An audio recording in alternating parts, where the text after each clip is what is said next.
Right, I can come up on my screen.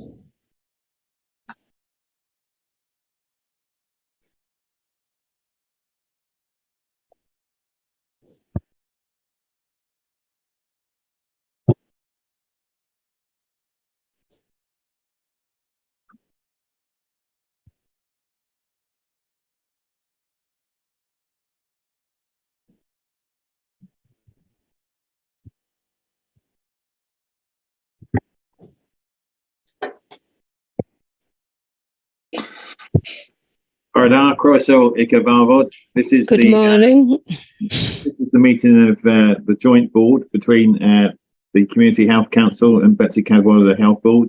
I apologise for the delay in starting. We had technical difficulties, and we plan to run now from 10 o'clock to around 11:30.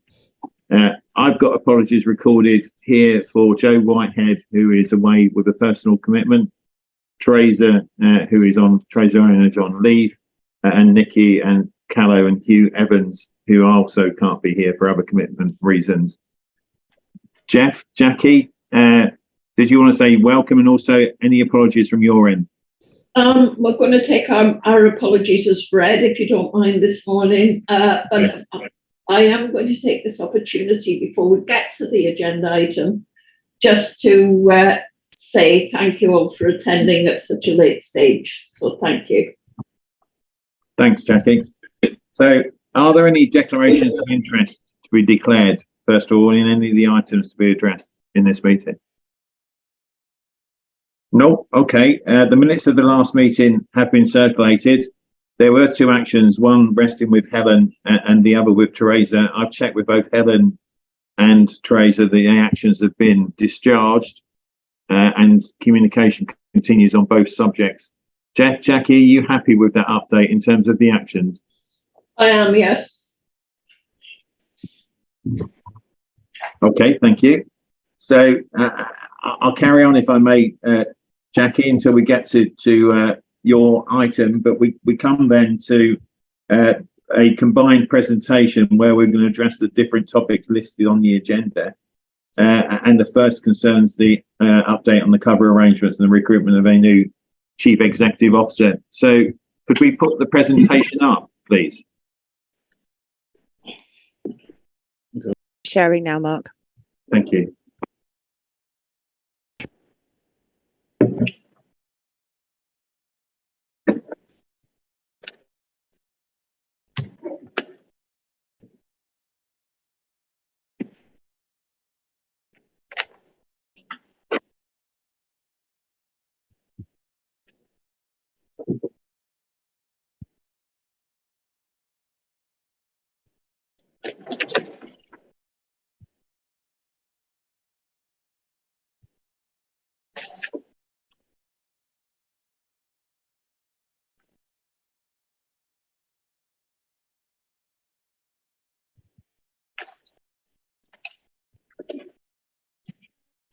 So there's the items that we're going to cover in this meeting. Can you move us on to the first substantive slide? The next one, thanks. So colleagues in this meeting and from the Community Health Council will be aware that Joe Whitehead, our existing Chief Executive Officer, has announced her intention to retire, and her last effective day in the office will be the 15th of December, and then she will be on leave through to the 15th of January. The Remuneration Committee has met and agreed that Jill Harris will act as the Chief Executive Officer from the 16th of January, but will, between the period of the 15th of January and the 15th of December and 15th of January, provide cover for Joe. As I've said, it will be on leave. It has to be covered because Joe has to remain the accountable officer during that period. In terms of acting Deputy Chief Executive Officer, Jill, do you want to give an update on that and also the acting interim post that follows in that bullet point for me? Okay, so if I can say that the acting Deputy CEO, there has been an interview process that has taken place across the organisation.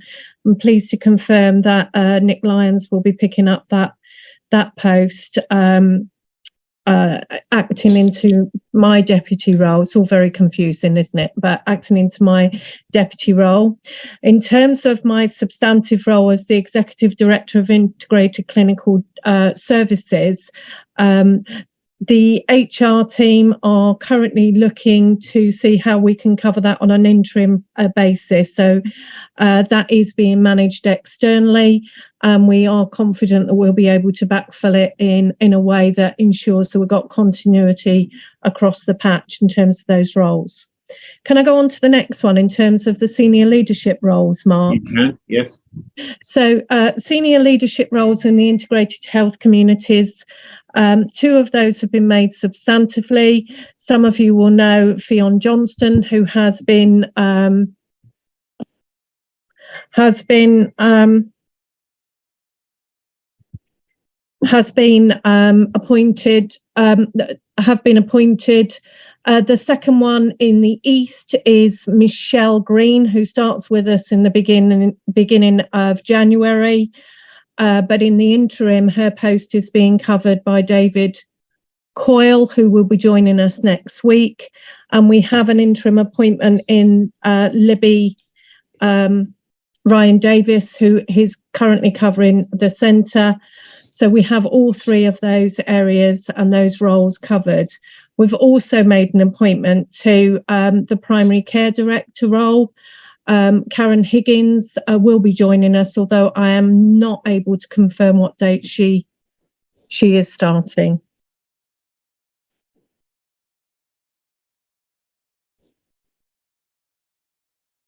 Jill, can I suggest it would be helpful both to the CHC and also to us as a health board if the latest position could be set out in the way that you've described? I'm happy to send a briefing out with Helen's support. Okay, all right. Is that, yeah? Thanks, yes, thanks, Mark. Thanks, that will give clarity. All right, thank you. So it would be useful, Chair, if we could meet with them as the opportunity arises. I think those relationships are really important. I'm sure that can be arranged, and Jill will take that on board for us. Yeah. Yeah. Okay. It is important, and we will arrange it. Thanks. So we then come to the appointment of a search partner for the substantive recruitment in respect of Joe's post. Sue Green and the workforce team have been doing some work. I've got a conversation with Sue first thing Monday morning, and then a paper will be presented to the remuneration committee for consideration in terms of the options available to us by way of a search partner, and it's for the remuneration committee to confirm which partner we will go with and how the recruitment process will proceed moving forward. Of course, Welsh Government are being kept briefed on the situation in terms of both arrangements for transition, but also in terms of our approach to recruitment, and they will be further updated after the remuneration committee. Subject to consideration of that paper, and then subject to the advice we receive from the search partner with whom we will then engage, the plan is to commence the recruitment process in November. I say subject to because we have got to understand from the search partner how the market is looking in terms of potential candidates to apply for the substantive post, and their view as to when and how we should go to the market, which is why it's listed there as subject to advice. And that's what our normal expectation would be in terms of engagement with a recruitment partner. We are, of course, committed, as we have been previously, to involve key partners, stakeholders, and particularly yourselves in the recruitment process, which will take place in the new year. I think no matter what, it's likely that subject to the notice to be served by any successful candidate, we won't see a new chief executive substantively in post before at least July, and possibly as long as September. But that will be subject to a number of factors, including the market, the notice they've got to serve, and so on and so forth. So the board, as you would have gathered from what I said earlier, is entirely comfortable with the interim arrangements that are now been put in place to manage that transitionary period. I've also spoken to both the Minister and to the Director General, and they're similarly happy with the arrangements too. So I hope you are, as a community health council, in a similar position. Yeah, we are, Mark.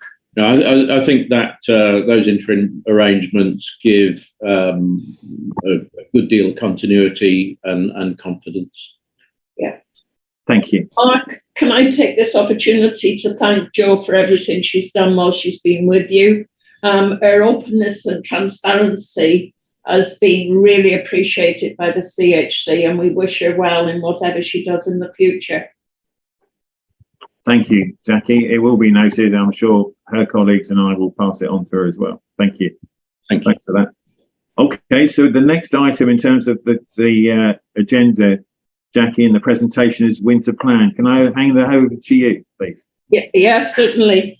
Yeah, we've now, I believe, got a presentation for information on the winter plan update. And I will reiterate what Jeff said at the start of the meeting. We are having special meeting, one agenda item meetings with a lot of the health board, our health board colleagues, to update and give us a detail of this, a more detailed presentation of this. So you can be as brief as you want to be on these presentations. Yeah. Well, thank you for that. I will ensure that I'm brief, given the context you described.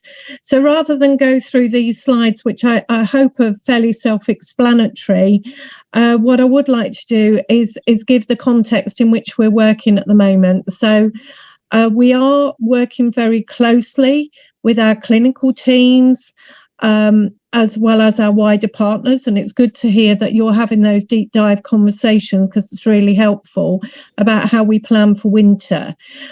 We do have a bit of a COVID update at the end, but it might be worth sort of referring to it now.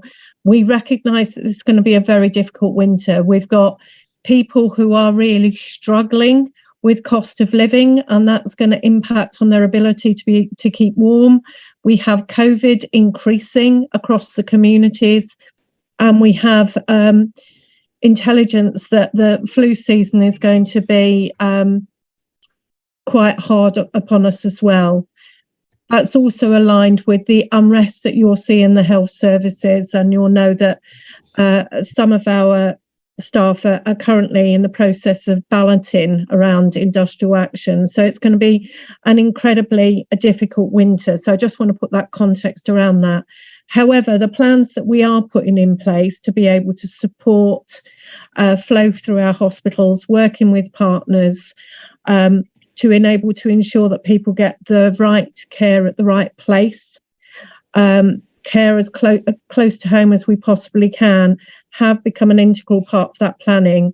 And we have already kicked off some work with our primary care colleagues around how they can help us as well. So we've got far more joined up approach to winter, including, and I know Helen's on here, support with our communications team, and indeed asking for your support on this as well, for people to choose well when they're thinking about where they can get support, because very often our pharmacies and other services can support.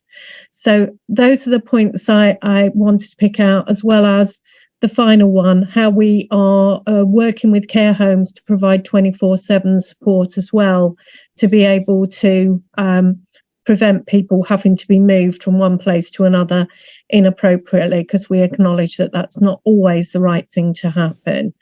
So there's a lot of work going on, a lot of pressure in the system, but our teams are working to support and progress that. And the message to get your flu jab, get your COVID jab if you're eligible for one, can I very, very clearly call out the need for that to happen if people are hesitant. It's the right thing to do. And I can confirm I've had both of mine. Jill, on the aspect of vaccination, I think all our members really do appreciate what vaccination means. And I know when we speak to people in engagement exercises and at shows, we always say, please get your vaccinations, because the health board is getting tired and there's no end to this. So whatever we can do to help you, we will do. And we really appreciate the public bulletins that you do on the progress of vaccination. We talked to Alan Morris about those yesterday and how valuable they are.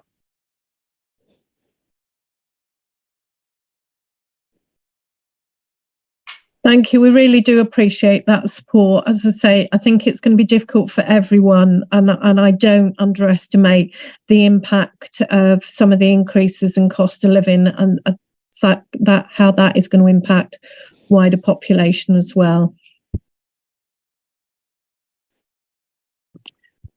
That was all I was going to say. If you're comfortable with that, I'm happy to add. Yeah, we will be we'll be speaking to we'll be having these individual meetings, single item agenda meetings, when we can go into the depth of those, and members will have opportunities to ask detailed questions, and those will be reported publicly as they normally are for everything the CHC does. And just to pick up on that, Jeff, it will be the feedback that we get from yourself, as you know, does play into our future plans. And you'll see on the slides, the development of the urgent primary care centres, there will be absolutely communications going out to support those initiatives as well as they come online.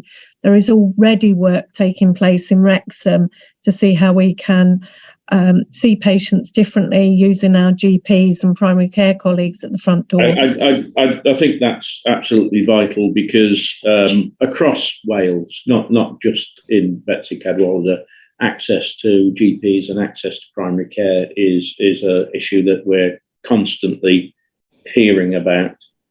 Not just GPs, of course, also dentists is. Well, the dental service is non-existent. Yeah, unfortunately. In parts of North Wales. In parts of North Wales, yeah, really difficult. So I think that's good. I think it's important that there's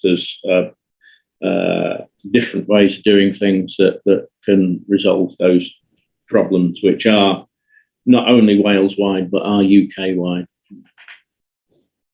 Thanks, Jill. Over to you, Mark.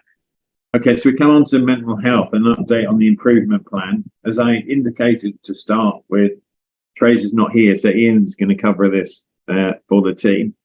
Thanks, Ian, for doing so. Can we just take the vibe from Jackie about keep it high level, Ian, in terms of the main headlines, please? Will do, Mark. Thank you, and Borada. So for those of anyone that doesn't know me, my name's Ian Wilkie. I'm the Interim Director for Mental Health and Learning Disabilities. So firstly, and of fundamental importance is the fact that the patient care, safety and experience are front and centre of our improvement plans.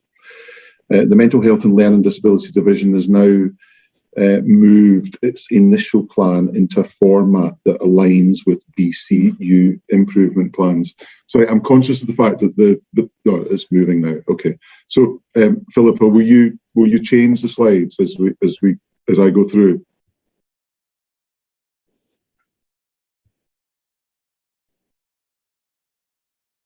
Yes, I will. Sorry. Thank you. Sorry. So the plan has been developed further to a comprehensive triangulation and thematic analysis of recommendations from inspections, reviews and reports, current, recent and historic. And 6 work streams have been identified, those being fundamentals of care, leadership, empowerment, cultural and organisational development, quality and evidence-based person-centred care, individual and timely care, environmental resource and workforce, and lastly, clinical strategy and audit outcomes. Nominated workstream leads have been identified and planned initiatives are underway. with monitor and review arrangements in place with a programme oversight group that meets on a regular basis. Additional capacity has been sought and secured, and outcome measures are in place, including ward accreditations, patient experience, etc. In relation to HSC, notice of contravention, work is in place. Move on to the next slide, please. This slide essentially denotes the programme governance framework relational to the divisional improvement plan and schedules of work. And sorry, it was the slide back from that, Philippa. Sorry. And then if I move on to targeted intervention outcomes and drivers, this slide shows the 10 targeted intervention drivers. And the importance of this slide within the slide pack is to denote the linkage between targeted interventions and the improvement work. So bearing in mind, bearing in mind the steer that I was given at the beginning, just to be high level, the next two slides show our plan, phased approach and next steps. And I just want to conclude by saying that the purpose of this journey is to ensure sustained, embedded learning and provide the highest possible standards of care for the communities that we serve. Thank you, Mark. That was all I was going to say.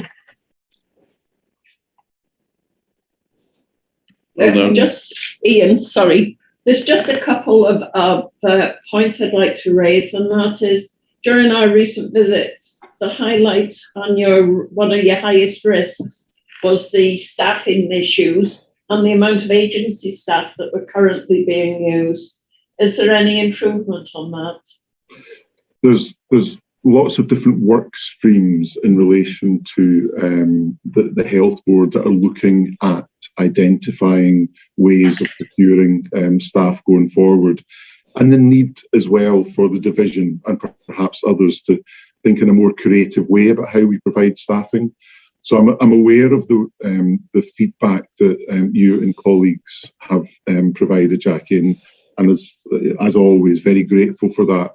So just got that from Carol and Jeff at the end of last week. So currently in the process of theming that and taking it to our divisional SLT to look at all of the issues that you highlighted for the 2-year visits.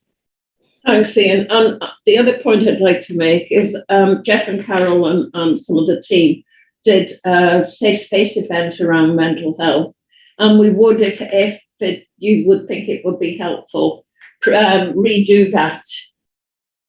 We are prepared to do another safe space event around it. I think that would be incredibly helpful, Jackie. We're always very grateful to have that interaction with people that make use of our services. I think that's invaluable. We have, Ian, about 113 working days left to us, and we really are prioritising those meaningful engagements with patients that can then be put into the various developments and changes that Betsy Cadwallader and WAST as well at the minute are making. So thanks for the presentation, Ian. And if we have any further questions, are we all right to submit them in writing? Please do, Jackie, please do. Thank you very much. Thanks. Over to you, Mark. Thanks. So we're on to planned Claire, including an update on the regional treatment centres, which is clearly an important project, and also orthopaedic capacity. Right. So that's mine. Yeah. Yeah.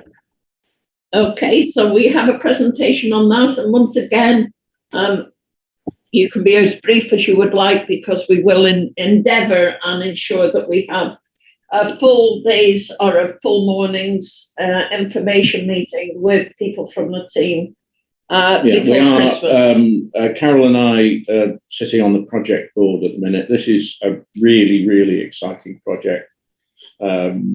We see it as really the only practical way that Betsy Cadwallader can address the the long waiting lists that arose as a result of COVID, as they did everywhere. It's also, I think, the only way that you can have a substantial capital development that will be needed to provide these treatment centres. We've been pleased to see that Andrew Kent and his team are putting engagement with patients sort of front and centre, well in advance of any hard and fast plans. So thank you. If I may, Philippa, can you move the slide on, please? Can you move it on again, please? Sorry. So I just want to reiterate everything that's been said. People are waiting far too long for their care right now as a consequence of COVID, and we have to be open that our waiting lists were too long before COVID, so it's just made a bad problem worse. So we are working incredibly hard, and it's good to hear of the level of engagement that is taking place and is supported by the Health Board. We do have ministerial priorities that we're working to, and the team, including Andrew Kent, are working very closely with both clinical teams and operational teams to ensure that we have capacity in place to be able to get as close to these targets as possible. So if we can move on to what we're doing. We are absolutely committed to delivering the same capacity as we did pre-COVID. You'll know that our capacity was significantly reduced in COVID, not just as a consequence of the infections, but also as a consequence of the additional precautions that we had to put in place. So reducing the sizes of our lists and our clinics. Absolutely ensuring that our policies are adhered to, and that we are learning from best practice. So you'll know that we are taking up the GIRFT programs, the Getting It Right First Time programs, to ensure that we're using the best possible evidence to be able to support the efficiencies and effectiveness of our planned care program. We are also picking up far more digital validation, so ensuring that patients who are on our list actually want to be on our list and are right to be on our list, and supporting this as well with virtual clinics and virtual assessments. We have created significant additional capacity, although we would be the first to acknowledge it's not enough, in terms of working with alternative providers that you're very well aware of, both insourcing, so bringing it into the Health Board, but also outsourcing in orthopaedics, ophthalmology and dermatology. And that does include using our facilities at the weekends, and particularly working to maximise those facilities which we can call green, off-site facilities, so Abergele being the obvious one. If we move on to the next slide.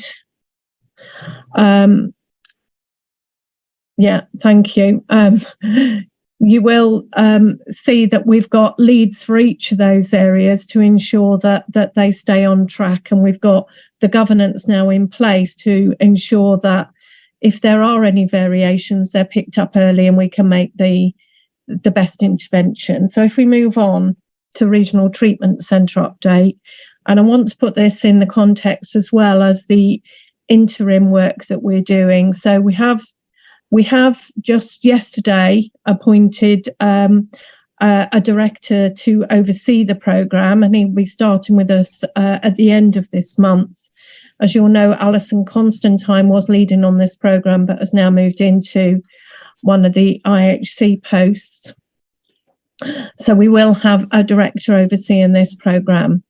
There's a lot of work being undertaken, supported by Kendall Block and our workforce team, around the modelling and our demand and capacity moving forward, because our intention is by the time the RTC is up and running, that our waiting lists are significantly reduced. So we need to make sure that that is right. Critically, underpinning this is the clinical pathways, and I've already alluded to getting it right first time, which is part of that.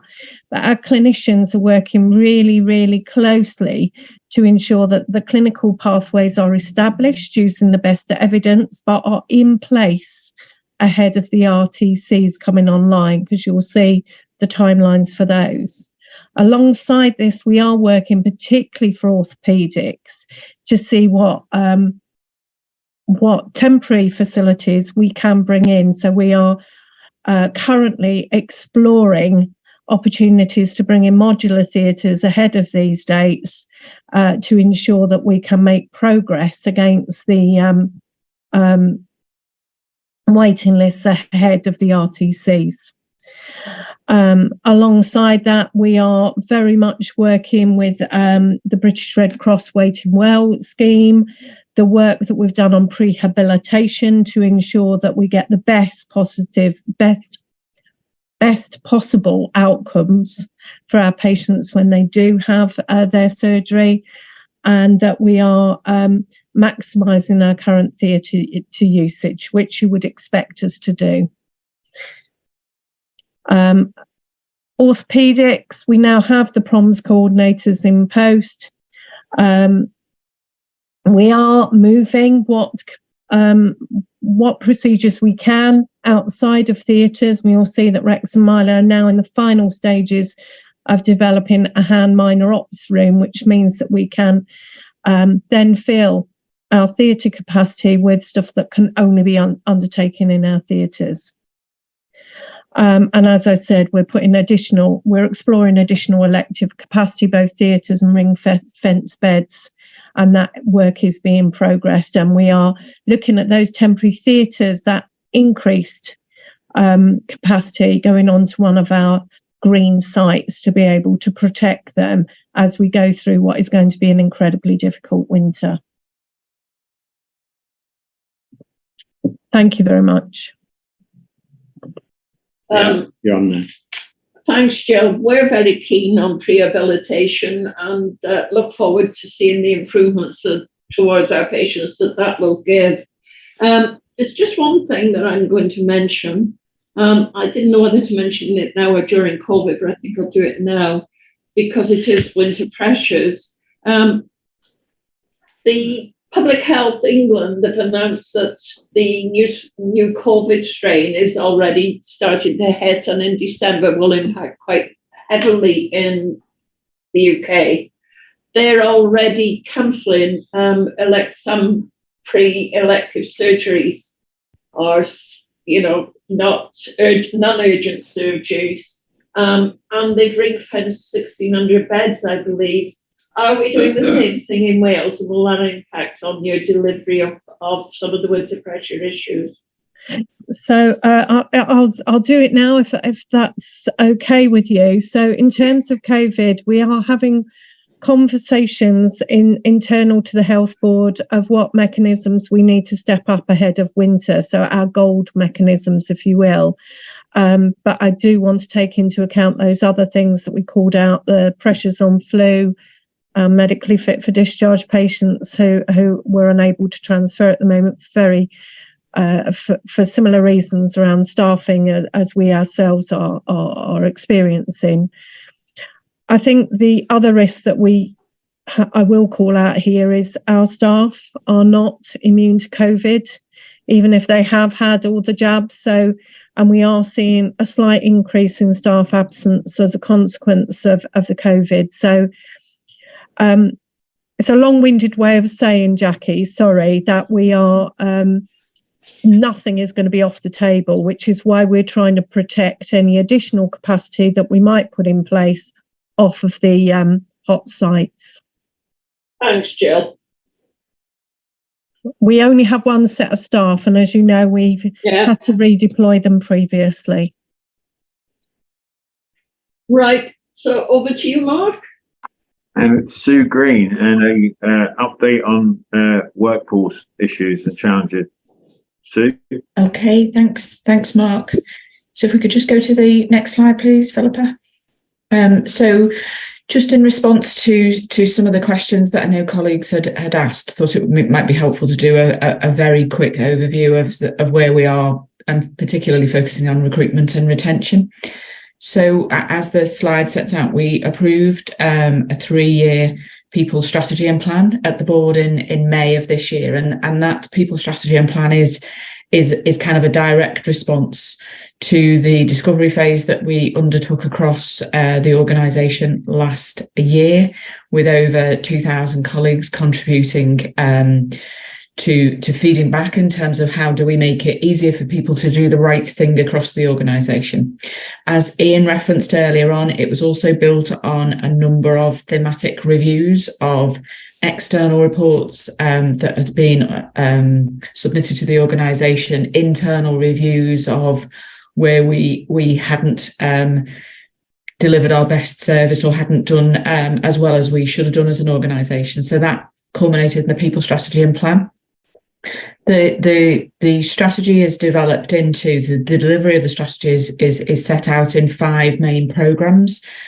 So our way of working, which is very much around how our everyday behaviours, how our everyday contribution impacts on the culture of the organisation. So how do we really develop into that compassionate and learning culture that all of the evidence suggests is absolutely relevant for delivery of high quality, improved outcome based patient and community care. That programme is being led by Angela Wood, our new Director of Nursing and Midwifery, together with Dylan Roberts, our Chief Digital Officer, very much recognising that a number of the enablers to some of the work that we need to do, given the kind of the breadth of the organisation, will need support from a digital and a new ways of working point of view. Second programme is around strategic deployment. Sorry, no, back there you go. Thank you. Is around strategic deployment, and that's very much there are mechanics that either really enable people to do the right thing easily or get in the way of that. So just to give some examples, our business planning processes, our business case processes, those sort of things that colleagues fed back really kind of get in the way of them doing the right thing easily. Then we've got how we organise ourselves, and we've had discussions with colleagues before about our new operating model. Clearly, the structure of the organisation is only one element of the operating model, and really making sure that there's that golden thread through the organisation from delivery through to board, as well as across the organisation, in that really optimising the fact that we are an integrated health organisation. Then there is best of our abilities, and there's a little bit more detail on the best of our abilities. This is really making sure that we create the environment that people want to come and work and develop. And of course, that will contribute significantly towards our ability to recruit and retain the best staff. And then finally, how do we transform and improve? Really thinking, and this is fundamental in terms of our cultural development, how do we better enable colleagues across the organisation to transform and improve their own services, as well as contribute to the improvement of services across the piece? I've said that they all contribute to recruitment and retention, and that is a very evidence-based approach. Clearly, as well, we have to make sure that the process for recruitment is as streamlined and as, again, easy for people to do the right things as possible. And we've been doing a lot of work around streamlining our recruitment processes to make sure that they enable efficient and effective recruitment, rather than, as has been fed back on a number of occasions, disable that. We've been working with colleagues in NHS Welsh Shared Service to really change the way that we look at those processes, whilst maintaining that absolute focus on safe recruitment and recruiting the best and most capable people. It's just a couple of headlines there in terms of some of our recruitment. So colleagues hopefully will have seen a range of campaigns out and about on social media, on digital. We're also looking at how do we get more visibility in some of our community settings and those who don't necessarily look at kind of digital platforms for recruitment purposes. So teams are working really closely with specific specialties and what I would call the hotspot specialties where we've had difficulty recruiting previously. There's also something about that recruitment campaign looking at the conversion. So when we get people who are interested in roles, why aren't we then able to convert them to an appointment? Or when we have converted them to appointment, why are they leaving quite quickly? And that's much more based in the cultural element of it, rather than the kind of the front end recruitment. Over the last couple of years, we've done a lot of work around international recruitment, both for our nurses, but also more recently for a range of medics with the support of Nick as medical director. We are just in the process of signing off an agreement to recruit an additional 300 general nurses and 80 mental health nurses over the next 2 years, with clearly the bulk of those nurses coming in over the next 12 months. Clearly, we need to make sure that we care for, respect and treat all individuals recruited to the organisation really well. When you're coming from another country, there are some additional dynamics, both practical, for example, affordable housing, transport, that community setting, as well as the more cultural, in terms of really understanding how do we embrace diversity within the organisation.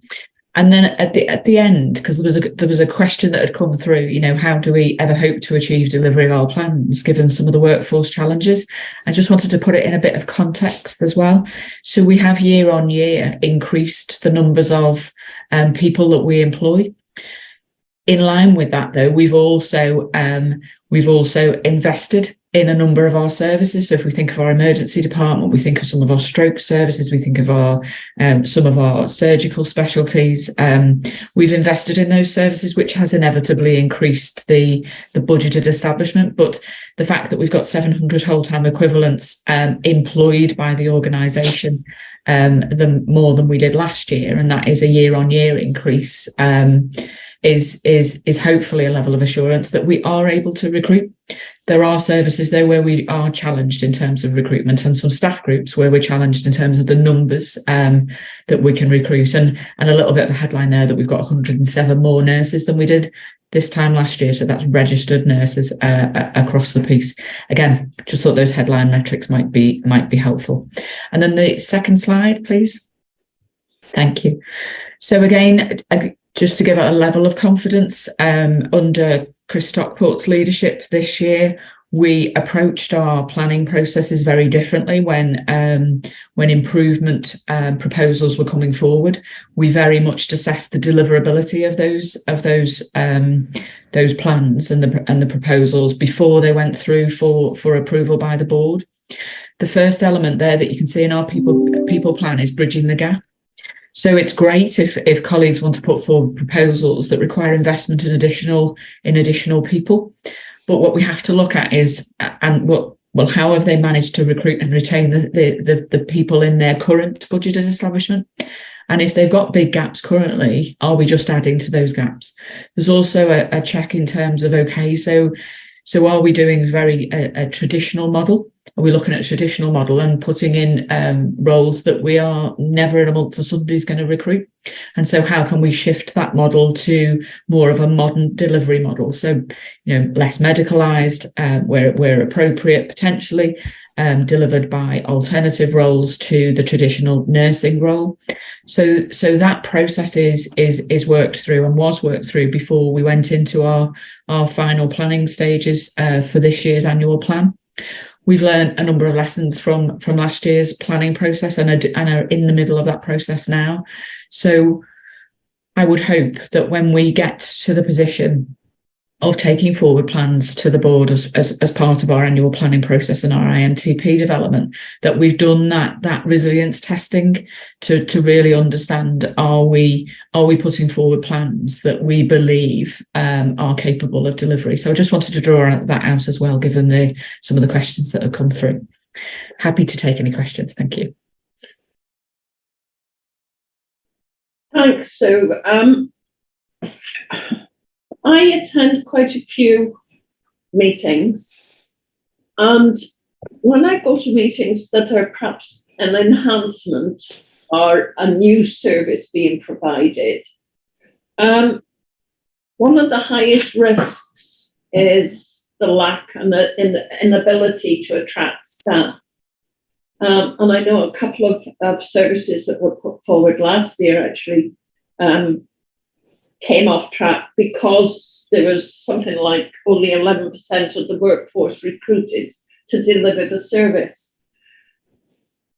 What worries me is when we put anything in place, or when you put anything in place that means it's an extension of an existing service or a redeployment of another service, you're drawing staff from an existing workforce to cover those gaps. So it's weakening the service throughout the hospital or the NHS to cover new services. And I'm wondering how much of time, money, and procedures are wasted because we're not looking at the grassroots before we start to look at changes of services. So you're spot on, Jackie, which is absolutely spot on, and it is, it has been something that we've understood as an organisation that has been done in the past. So the process that I've just described, and then the further enhanced process this year that we're going through, is also supported by a much greater understanding of our workforce and a much better use of the data that's available to us.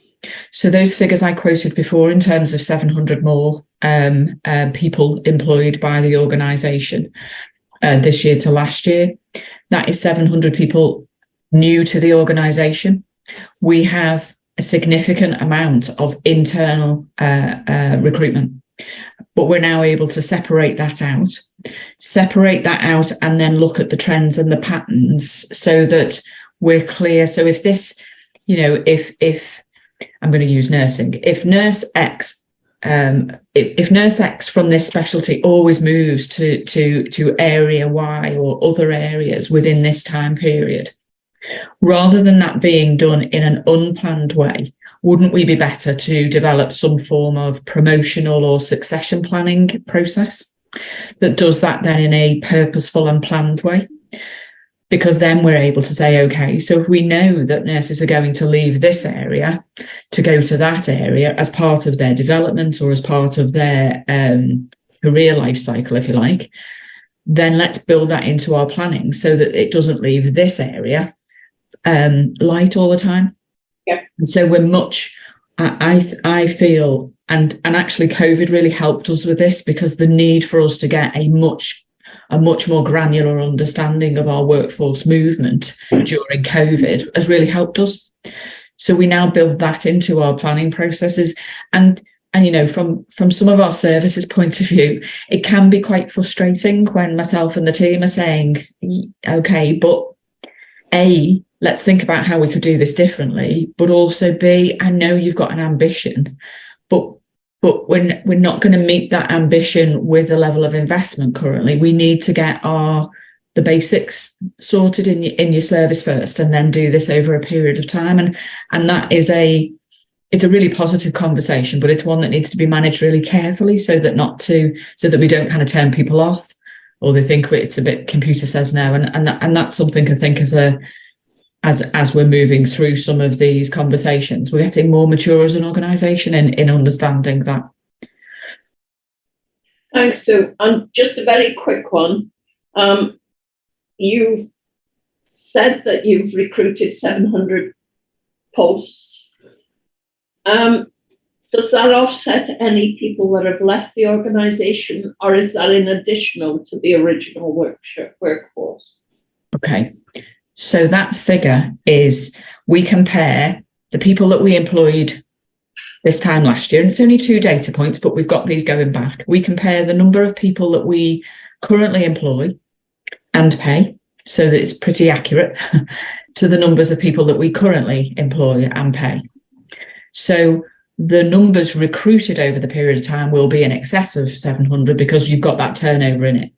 But we have 700 people more employed, or 700 whole-time equivalents more employed this September than we did last September. Right, thanks, Sue. That was all I wanted to know. Thank you. Thanks, Jackie. Thanks a lot. Mark, are you able to take the next item? Yeah, so it's we're on to progress against the actions from HIW reports and interventions. Yeah. And Jill and Gaynor are going to cover this, I believe.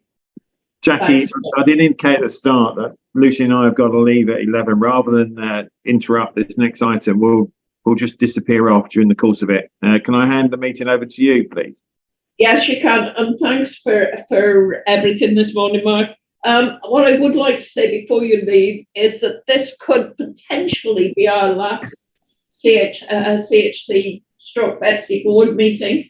What I would like to ask is if it's at all possible sometime early in the new year, January, February, that we try and finish off with a face-to-face board meeting. Yeah, subject to Yeah, that's absolutely fine by us. As you'll know, our last meeting was in person, and we found it beneficial to be in the room together, as you might expect. So it'd be good to be in the room with you too.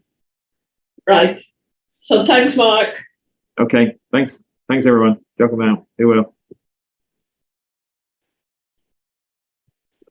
Right. So we're going on to the progress following the HIW reports. So, Jackie, I'm going to hand over to Gaynor to take us through the improvements that have been made. And I know some of you have been certainly into YGC, but I encourage you to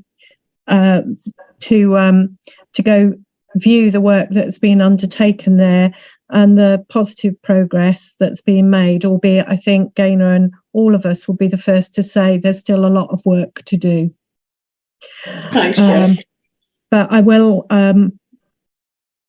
ask Gaynor to take us through the work that she's been supporting with the site, and I will say supporting with the site because the staff have been incredible on this journey. Thanks. Okay, thanks, Jill. Jeff and his colleague have actually been able to demonstrate the whole journey to excellence. So what we were doing around the sprint and then to the journey.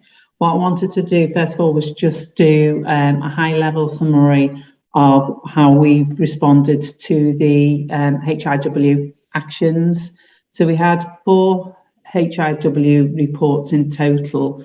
The report from March and then an immediate report for March, a report from May, and then with immediate actions from May.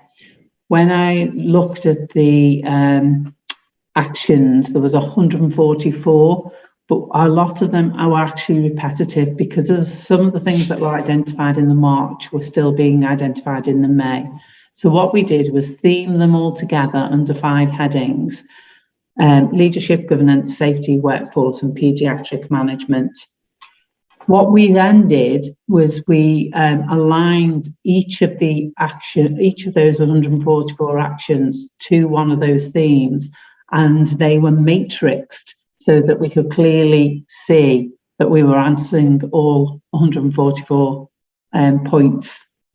So we endeavoured and did, through the very hard work, as Jill said, of the staff. The staff have been very engaged in this process. All the actions were complete by the end of September, beginning of October. And when I say complete, that means that the work was done, the SOPs that we need have been written, training has commenced. What we haven't done is made sure that they're embedded yet, because that takes a longer period of time, which is why they will be part of the journey to excellence. So the 2 exceptions to the ones that I don't believe are complete yet, because we are doing a wider piece of work with the IHC and the children and younger people services to ensure that we get their input into the ED paediatric management and the ED paediatric training and competency. So that's not to say work hasn't been done. Very much so it has, and Make It Safes have been done, but we're not happy yet that we've got a fully formed SOP that has the input of all the other services that support paediatrics, e.g. orthopaedics, respiratory. So the ongoing actions and audits and improvements have been incorporated into the journey to excellence, and we have we're in the process of developing a 12-month audit plan, and that is going to be overseen by the IHC senior management structure. So that way we'll make sure that it does get embedded and carried on as business as usual. I have done the presentation to HIW and shown them the whole of the journey. So where we started, how we got to where we've got, and to the point that we've now taken it into the journey to excellence, and they are pleased with that approach. I have to say that I do believe that there is the staff themselves feel very much involved. They've worked very hard, and the improvements that we can see are down to their hard work. As Jill said, I'm not saying that we haven't got a long way to go, because we have, because the issues that can be seen within the ED department, the ones that have contributed to the people in the department, can be worked on, but there is a lot of issues that have to be resolved outside of the ED department. For example, the flow, the pathways, the pre-hospital, and that's the ongoing work that's happening within the journey to excellence. There has just recently been in an article where the press actually came into the ED department, and they got a very, I think it was a very rounded, very good reflection.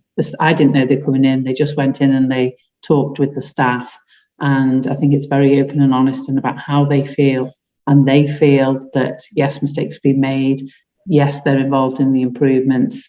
Yes, there's work that we can be done. And I think that it's just generally a much better feel, and everybody wants to improve for the patients. And happy to take any questions, because it is a huge piece of work. Thanks, Gaynor. Much appreciated. Can I make a couple of observations that still concern me a little bit?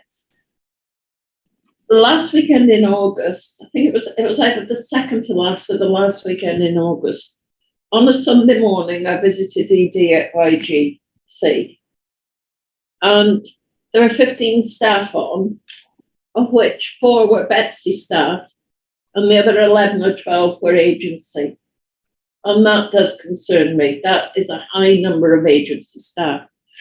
The other issue that I had that day was, and again, it's not an ED failing, it's the ability throughout YGC to deliver, because the longest wait for a bed in ED was something like 1 day, 19 hours.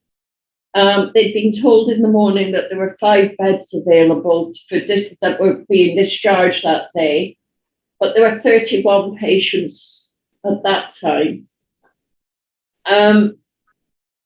The nurse in charge said that if it continued like that, the longest wait in ED would probably be around about 3 days before they could get a bed for everybody that was currently in the ED department at that time. That isn't acceptable in any shape or form. What we did notice, and I will be honest, we noticed an improvement in the cleanliness and the way that the patients were treated in ED reception. And that was really encouraging. But as far as staffing levels went and bed provision, that was disappointing. Okay, I'll start off with the staffing question, because actually the staffing in one sense is a very good news story, because the board has recognised that we needed to recruit more staff and the funding has been put forward, but it does take time to recruit the right level of staff. So we have got a big recruitment programme going on at the moment, to make sure that we do appoint the staff. There is also, so in the interim, we are using and we are dependent upon agency staff. Quite a lot of the agency staff we use are agency staff that we have used in the past. The other thing that we are doing is we recognise, and working with Angela Wood and her team as the exec nurse, is that actually there isn't a huge pool of ED trained staff out there. So we are actually doing training programs within house, and we are looking at how we can wrap around so that when we do have a junior workforce on, that they are being supportive. We've appointed a new PDN, a practice nurse developer, and we are working with Anne-Marie's team to get some support. So that is an ongoing recruitment, but we are looking at every aspect of it, because even if we bring in new nurses now, they're not necessarily competent within the ED, but we do have a programme that will take time to get to. On the second point, that is exactly the point that I was talking about, is that we are, the reason that we've moved into the journey to excellence is it is all the other pieces of work that we need to be doing to get that flow. Because once the patients are in ED, until we have somewhere for them to flow out to, so we're doing a piece of work looking at the patients who currently attend ED. Do they need to attend ED?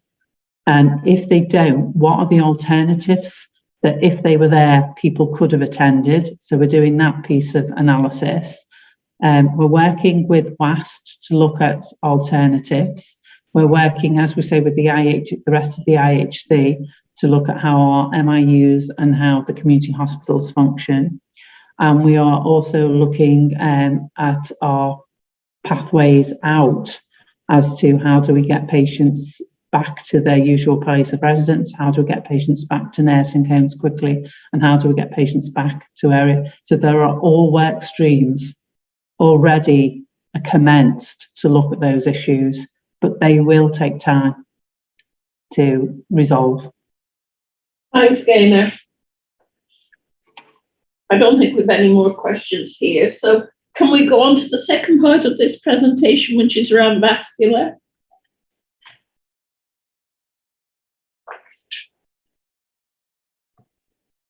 Is Nick still on the call? Is Nick doing that? Sorry, apologies, having some IT issues this morning. Thanks, Nick.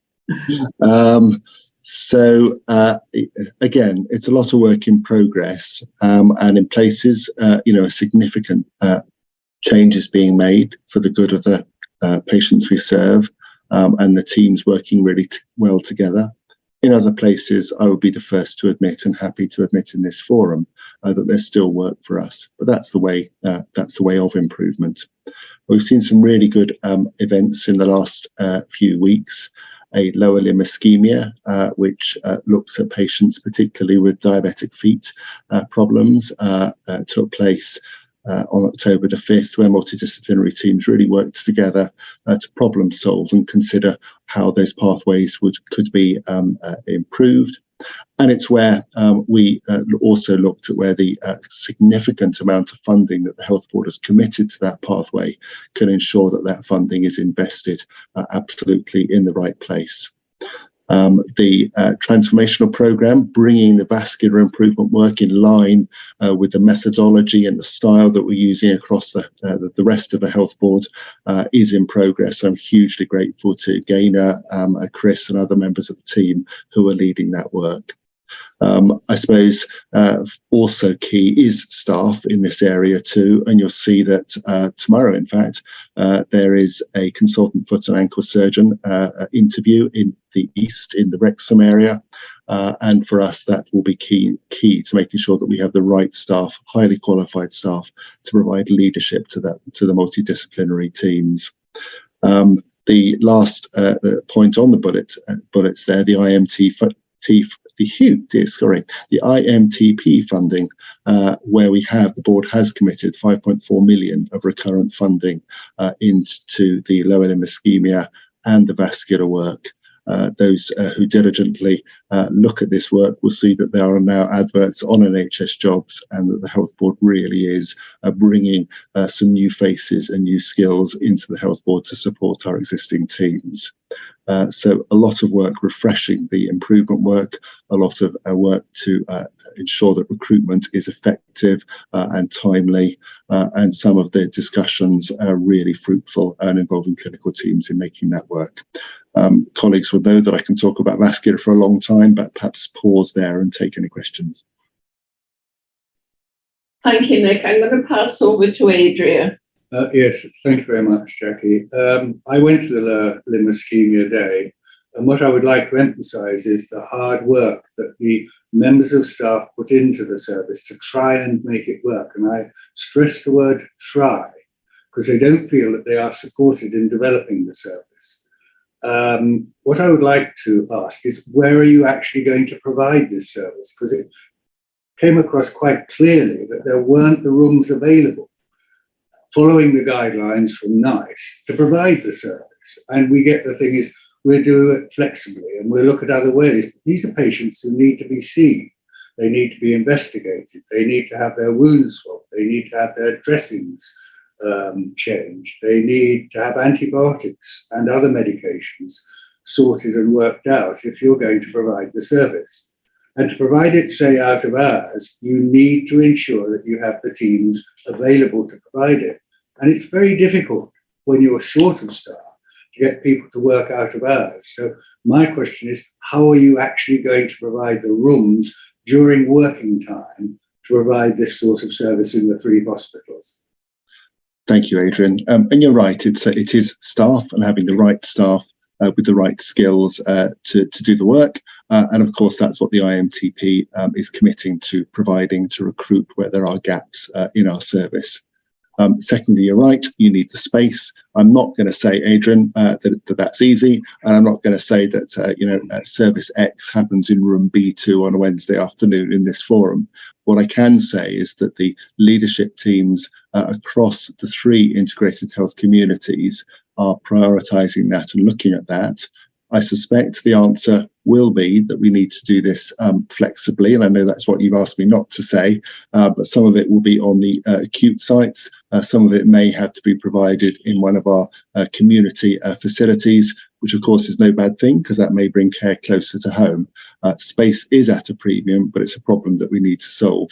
However, we can't always have a dedicated space for each individual service all of the time, so there will need to be some detailed planning around that. So I hear what you say, but I can't give you the detailed answer.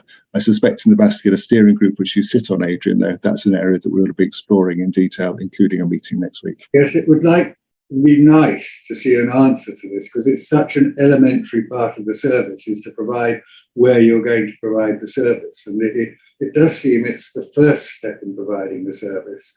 And we've been waiting a long time for this to happen.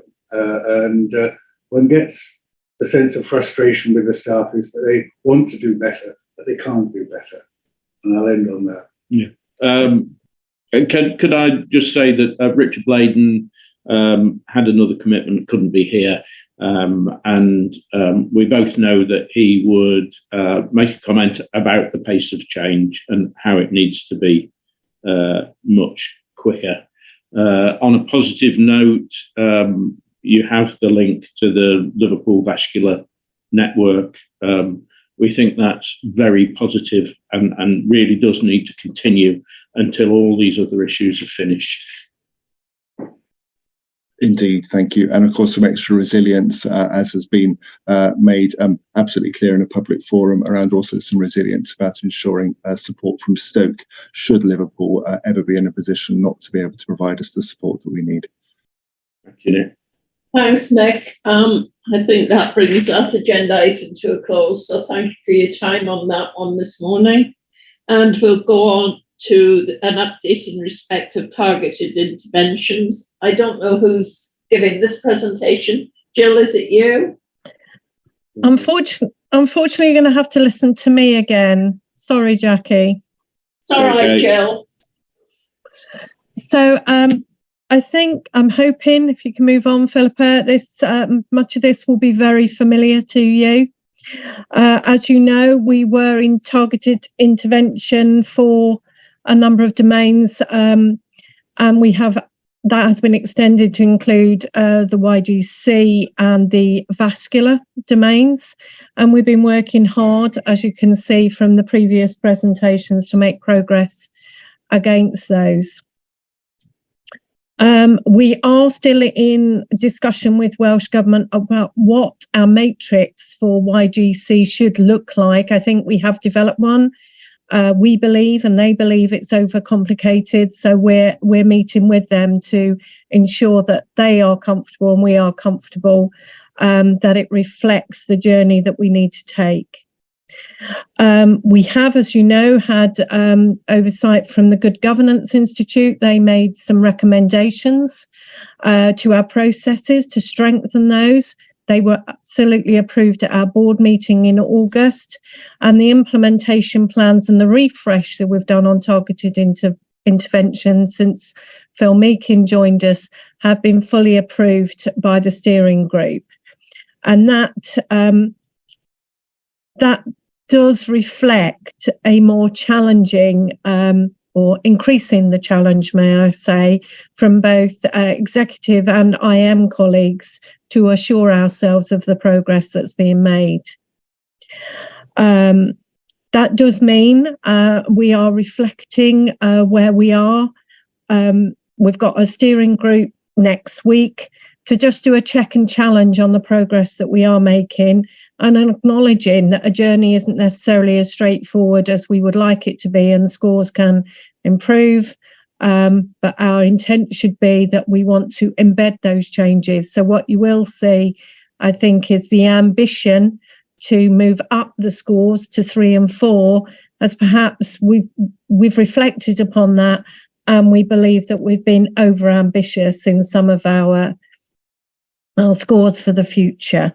So we do believe it's going to be a longer journey to get to 3 than we initially considered, but actually we're really keen that we embed a strong level 2 before we take the steps into level 3. So just want to reaffirm that message, really. So if you can move on.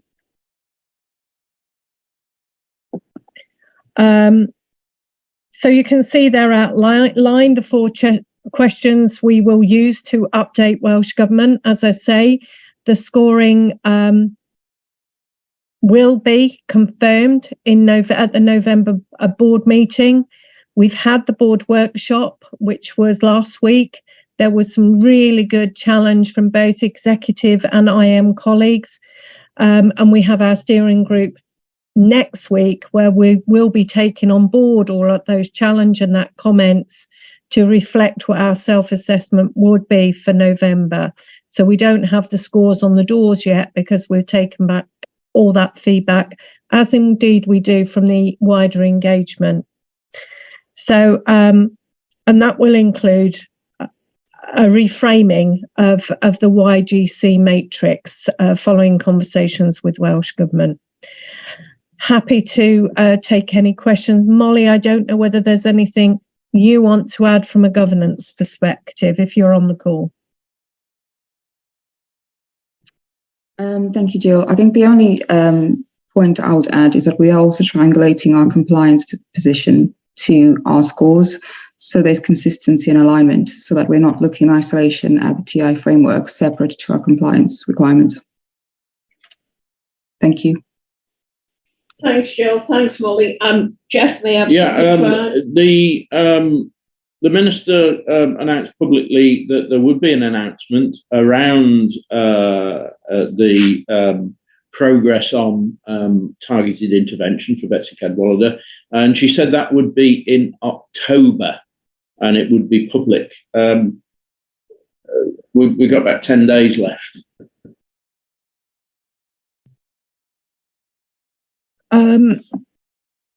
I'm sorry, Jeff, I'm not able to answer the question of when that statement may be made. Sorry. That's all right. I'll take it up with her, but I just thought you might have had some warning around that. But we'll take it up directly with the Minister. Thanks, Jill. It's appreciated your keeping us informed in how the target interventions are progressing. We appreciate your honesty in telling us that it will take longer to achieve the level 3 that you're aiming for. And all we can ask is that we're kept up to date on that. So thank you for that. The next we're keen to not only keep you updated on that, but in terms of the check and challenge, we very much see your feedback as part of that. Thanks, Jill. The next, and I think last agenda item is the COVID update.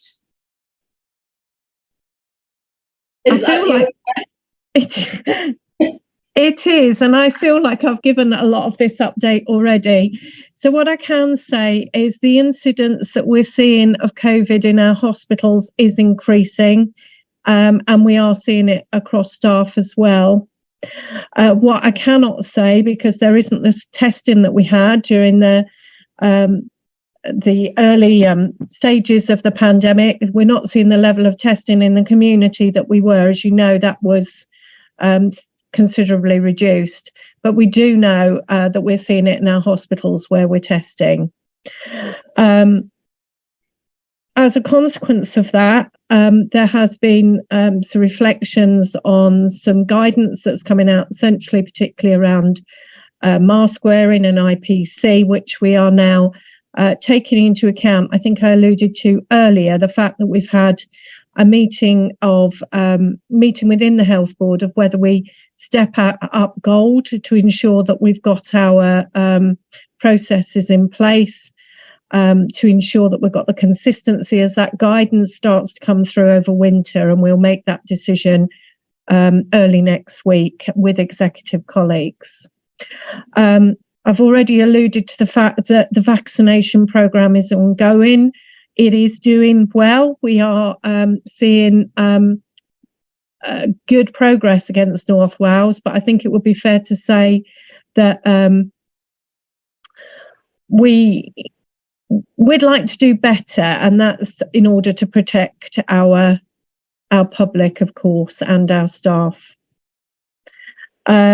We are continuing to roll out the flu vaccine, and you'll see there supporting our Ukrainian refugees, and you'll also see that we're continuing the emphasis on monkeypox as well. So you'll see there the cumulative data around the vaccination programme. As I say, we are doing incredibly well, and thanks to staff and volunteers who have stepped forward to enable that to happen. But we're also seeing, which we haven't seen previously, perhaps more of a reticence to people to come forward.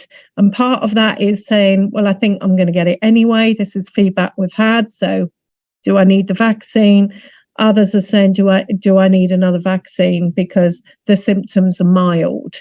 But I would reaffirm that actually the best protection is the vaccine. So encouraging people, and I do appreciate the fact that you said earlier that you're putting that message out yourselves. So COVID is definitely still out there amongst a lot of other respiratory infections that we're seeing.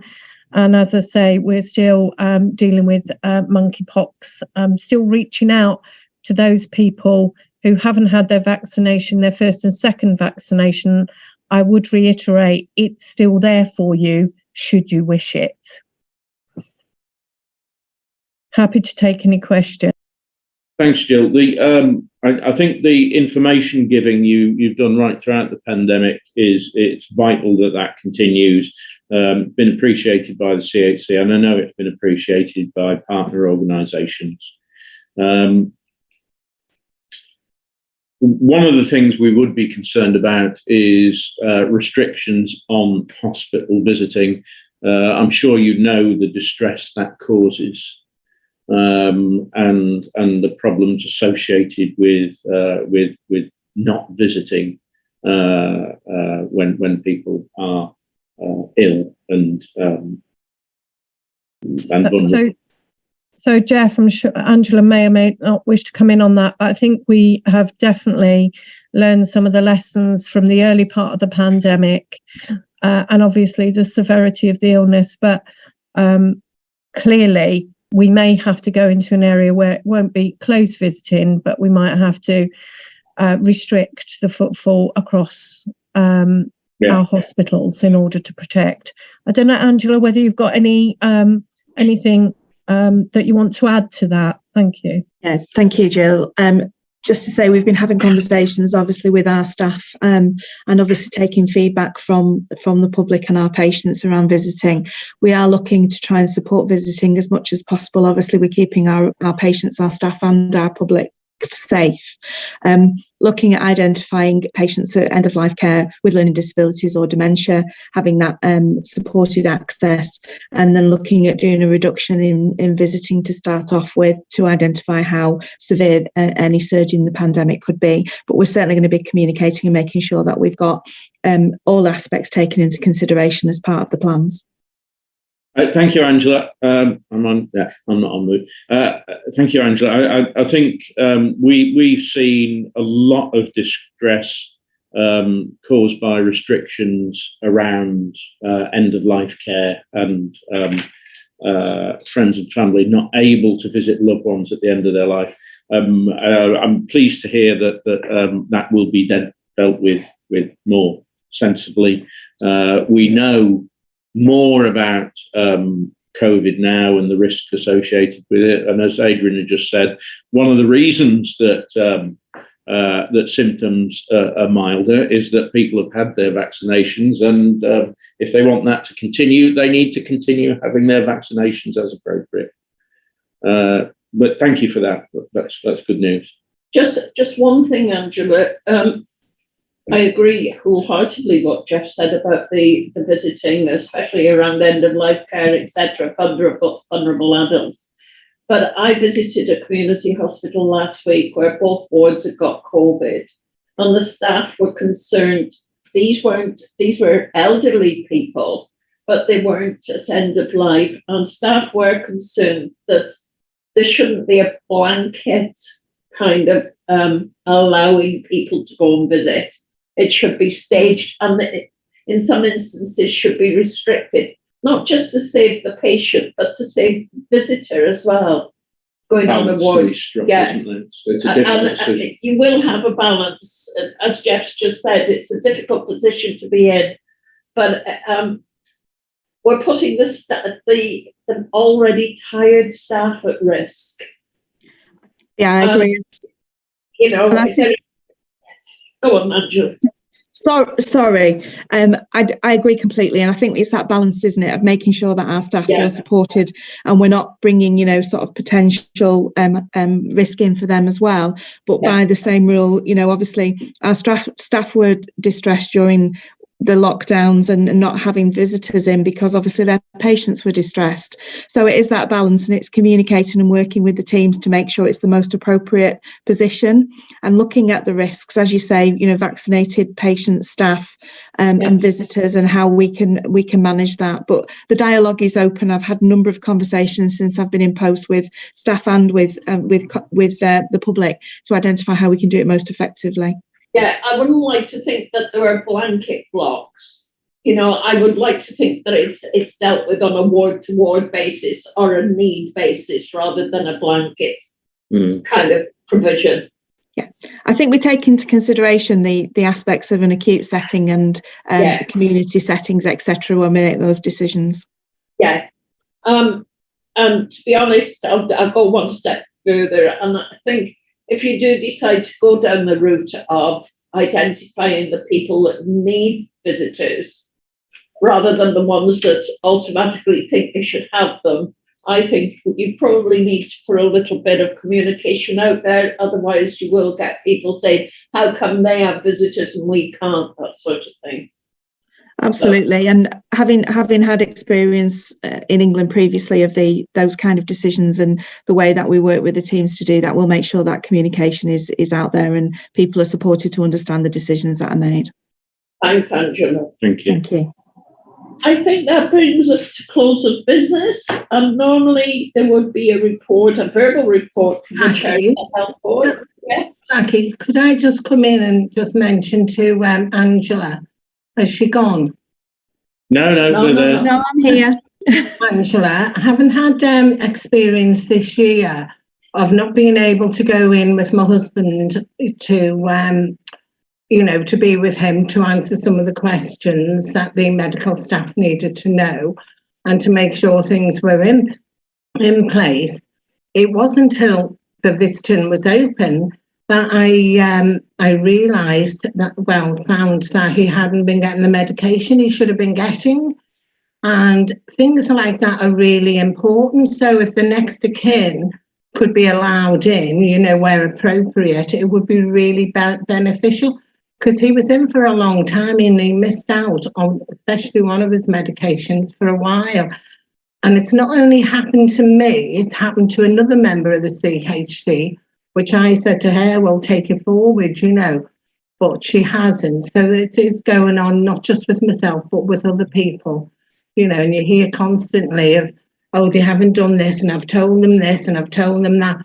But there was, communicating over the phone is very different to being there and making sure it's being done. And, I tried several times from ED to the next ward he was on, to the next ward, and it wasn't until I was on the last ward he was on that things were sorted. Yeah, we heard a lot of this over the pandemic, Stella. People in great distress, that they felt that the patient's needs weren't understood, and they didn't have that opportunity that you normally have when you go into the ward and you have a chat with the nurses, with the named nurse, about the patient's needs. And I think that was during the pandemic, in some cases that was lost.